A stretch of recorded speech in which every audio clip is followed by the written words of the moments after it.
જય સોમનાથ. તો શ્રાવણ મહિનો ચાલુ છે એટલે સવારમાં રેડી થઈ અને નીકળી ગયા સોમનાથ જવા માટે. અને આજે પણ વરસાદ ફૂલ હતો.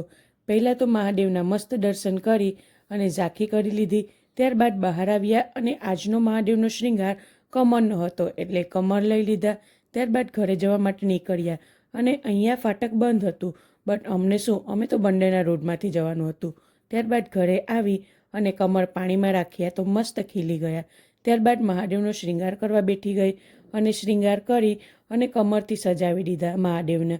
ત્યારબાદ એમ જ બેઠી હતી ત્યાં તો ઢોલનો અવાજ આવ્યો અને બહાર નીકળી તો અહીંયા ઢોલ વગાડવાવાળા આવ્યા હતા, કારણ કે અમારા ઘરમાં દશામાં બેઠાડેલી છે એટલે. ત્યારબાદ બપોરે ઘર પાસે રાખડી વેચવાવાળા આવ્યા હતા. અમારે કંઈ લેવું તો ન હતું પણ જોવું તો જોઈએ જ. ત્યારબાદ થાળ ધરી અને જમવા બેઠી ગયા અને આજે બીજ છે એટલે મીઠો ભાત બન્યો હતો. ત્યારબાદ સાંજે જાગનાથ મહાદેવના દર્શન કરવા ગયા અને આ જો કેવી રીતે પ્રસાદી ખાય છે. ત્યારબાદ મંદિરેથી નીકળી ગયા. વિડીયો ગમ્યો હોય તો લાઇક, શેર, કમેન્ટ કરજો અને હા, ફોલો કરવાનું ભૂલતા નહીં.